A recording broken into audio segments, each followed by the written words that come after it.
Assalamualaikum warahmatullahi wabarakatuh. Perkenalkan kami dari kelompok 12 akan mempresentasikan penelitian yang berjudul Analisis Distribusi Normal untuk Estimasi Ukuran Pasar Produk Kesehatan.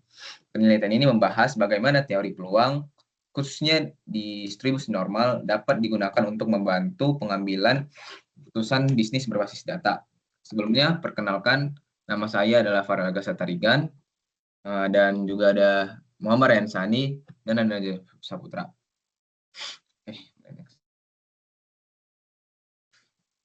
Nah, latar belakang yang kami ambil dalam kebetulan pengambilan keputusan bisnis, khususnya pada industri kesehatan, ketidakpastian permintaan pasar menjadi tantangan utama yang perlu dianalisis secara kuantitatif.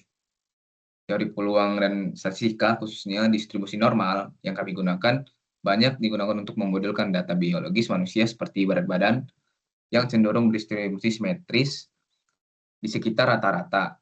Penelitian ini mengkaji pemanfaatan distribusi normal untuk mengestimasi ukuran pasar potensial produk weight gainer dan fat burner pada studi kasus PT Kencana, dengan tujuan memberikan dasar perhitungan peluang yang objektif dan mendukung pengambilan keputusan strategis berbasis data. Next. Nah, berdasarkan latar belakang yang kami jelaskan tadi, maka rumusan masalah dalam penelitian ini adalah pertama, bagaimana estimasi parameter distribusi normal berupa rata-rata dan simpangan baku dari data berat badan manusia berdasarkan data sampel, bukan populasi, satu populasi. Kedua adalah berapakah besar peluang atau estimasi ukuran pasar potensial untuk produk weight gainer pada segmen underweight. Tiga, berapa besar peluang atau estimasi ukuran pasar potensial untuk produk fat burner pada segmen overweight. Next. Nah, tujuan penelitian ini yaitu kita akan menentukan estimasi parameter distribusi normal berupa rata-rata dan simpangan baku berat badan manusia berdasarkan data sampel.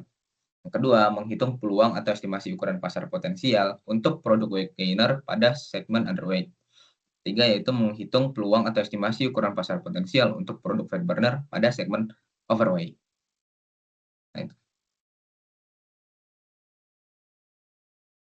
Nah, distribusi yang kami pakai yang seperti saya jelaskan tadi adalah distribusi normal.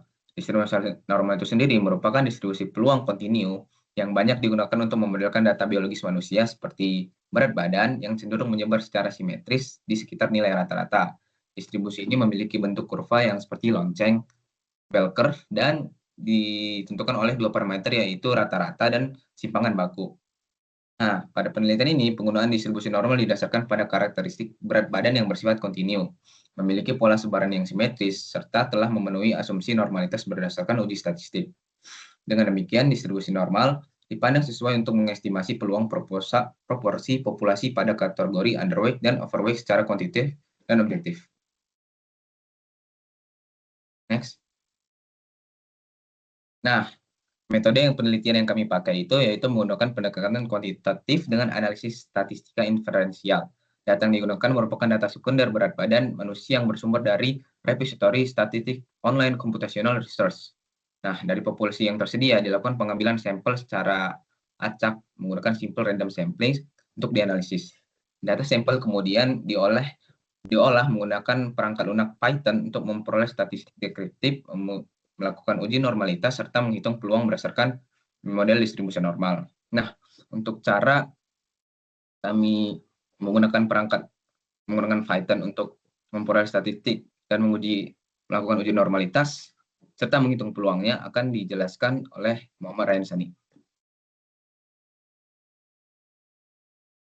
Oke, next. Di sini saya akan menjelaskan proses dari ekstraksi data dan validasi kualitas data.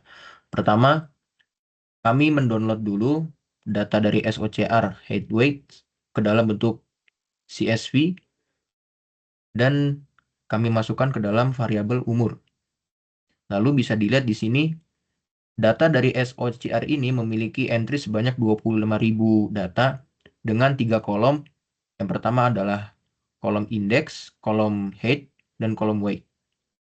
Lalu di sini juga bisa kita lihat deskripsi dari data umur sendiri, yaitu ada rata-rata dari data umur ini ada di 12.500, lalu ada standar deviasinya, lalu ada nilai paling minimal, nilai maksimal, dan sebagainya. Next.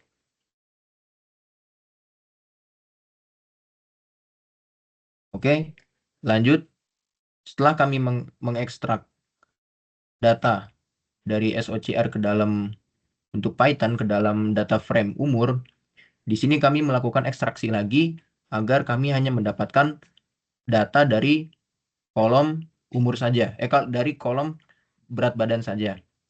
Di sini kami mengekstraksi ke dalam variabel weight df. Lalu dari weight df sendiri, kami melakukan simple random sampling dengan sampel sebanyak 1000 sampel. Dan di sini kami menggunakan random state agar nilai acak itu terkunci. Lalu di sini bisa dilihat deskripsi dari data sampel sendiri memiliki rata-rata sebanyak 126, lalu ada simpangan baku sebanyak 12, nilai paling minimal ada 82, dan nilai paling besar sendiri ada di 166. Oke, next.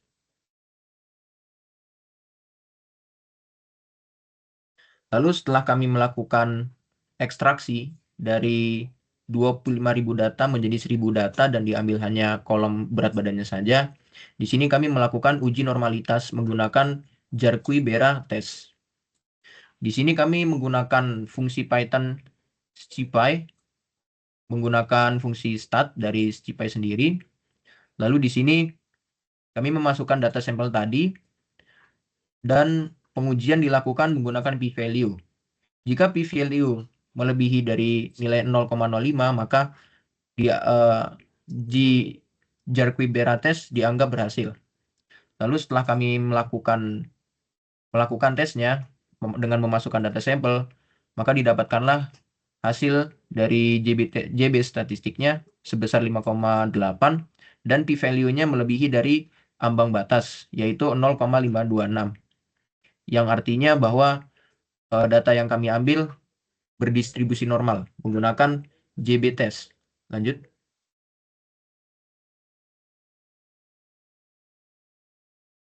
Lalu setelah kami melakukan uji normalitas, di sini kami akan memvisualisasi data menggunakan histogram plot dan dengan KDE true.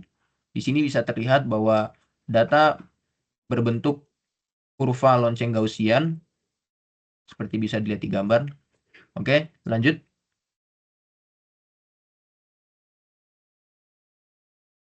Oke, di sini kita lanjut ke bagian pembahasan.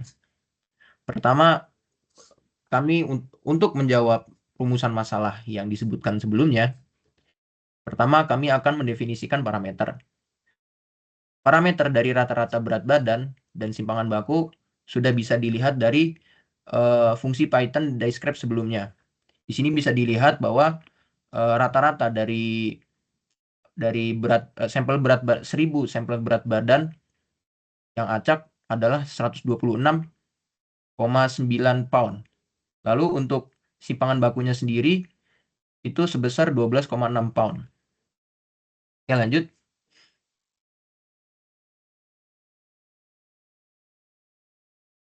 Oke, lanjut. Kita akan membahas tentang peluang. Sebelum kita membahas tentang peluang dari pasar produk, di sini alangkah lebih baiknya kita menentukan dulu bahwa kita menentukan batas bawah dan batas atas dari distribusi normal kita dengan cara untuk batas bawah kita mengurangi nilai min dengan simpangan baku dan mendapat hasil sekitar 114,48 pound.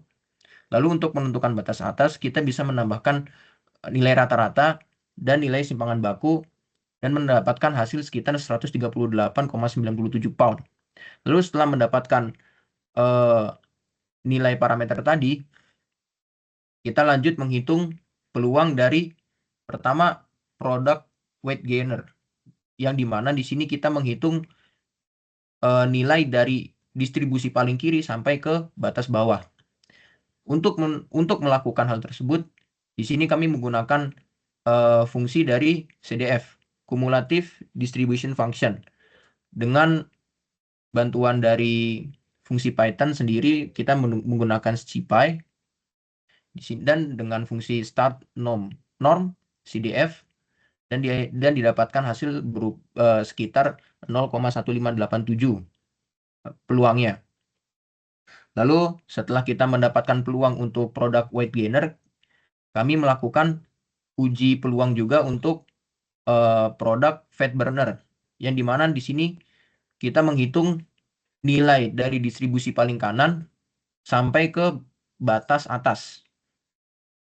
Karena fungsi dari CDF ini menghitung hanya dari nilai paling kiri sampai ke batas bawah yang kita tentukan, maka di sini untuk mendapatkan nilai dari batas atas, kita bisa menggunakan fungsi dari 1 dikurangi dengan CDF.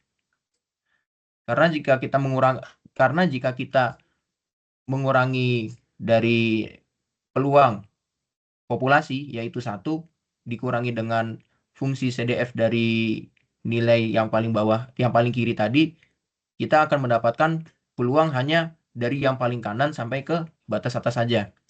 Dan setelah dilakukan perhitungan, di sini kami mendapatkan nilai yang juga relatif sama, 0,1587. Atau mungkin nilai lengkapnya bisa dilihat di gambar yang ada di screenshot ini. Oke, lanjut.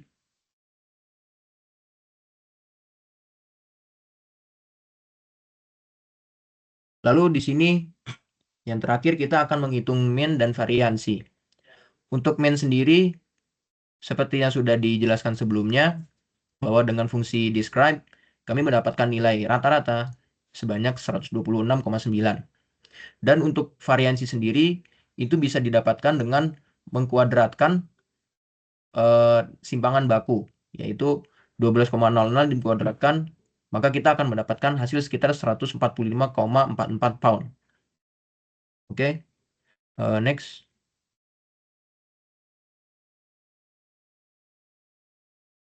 Lalu mungkin di bagian kesimpulan bisa dijelaskan oleh teman saya, Nazar Saputra. Oke, saya akan masuk ke kesimpulan. Nah, berdasarkan hasil analisis statistika inferensial terhadap data sampel berat badan manusia yang diambil dari dataset SOCR, diperoleh estimasi parameter populasi yang menjadi dasar pemodelan distribusi normal. Dari pengolahan 1000 data sampel, diperoleh nilai rata-rata atau mean berat badan sebesar 126,9 pound dan simpanan baku atau standar deviasi sebesar 12,06 pound. Hasil uji normalitas yang dilakukan menunjukkan bahwa data memenuhi asumsi distribusi normal. Sehingga penggunaan distribusi normal dan pendekatan Z-score dinilai valid untuk mengestimasi peluang populasi. Parameter ini mempresentasikan gambaran berat badan normal, populasi, target, dan menjadi acuan utama dalam analisis peluang pasar produk PT Kencana. Selanjutnya, berdasarkan perhitungan peluang menggunakan distribusi normal, diperoleh estimasi ukuran pasar potensial untuk produk weight gainer, yaitu individu dengan berat badan di bawah 1 simpangan baku dari rata-rata. Hasil perhitungan menunjukkan bahwa peluang populasi yang berada pada kategori tersebut adalah sebesar 0,1587 atau sekitar 15,87% dari total populasi. Persentase ini menggambarkan proporsi individu yang secara statistik berada pada kategori berat badan yang rendah atau underweight dan berpotensi menjadi target utama produk penambah berat badan. Selain itu, estimasi peluang pasar untuk produk fat burner juga diperoleh dengan menghitung peluang individu yang memiliki berat badan di atas 1 simpanan baku dari rata-rata. Hasil analisis menunjukkan bahwa peluang populasi pada kategori ini juga sebesar 0,1587 atau sekitar 15,87%. Nilai ini mempresentasikan segmen individu dengan berat badan relatif tinggi atau overweight yang memiliki kebutuhan terhadap produk penurunan berat badan. Kesetaraan peluang pada kedua segmen ini sejalan dengan karakteristik simetris dari distribusi normal. Secara keseluruhan, hasil penelitian ini menunjukkan bahwa pendekatan distribusi normal efektif digunakan untuk mengestimasi ukuran pasar potensial berbasis data statistik. Informasi kuantitatif yang dihasilkan dapat menjadi dasar yang objektif bagi PT Kencana dalam menentukan strategi produksi, segmentasi pasar, serta pengambilan keputusan bisnis yang lebih terukur, sehingga resiko ketidakpastian pasar dapat diminimalkan. Demikian presentasi dari kami yang berjudul Analisis Distribusi Normal untuk Estimasi Ukuran Pasar Produk dalam Kesehatan. Saya harap informasi yang telah kami sampaikan bermanfaat dan menambah pengetahuan kita mengenai topik yang dibahas. Terima kasih atas perhatiannya. Wassalamualaikum warahmatullahi wabarakatuh.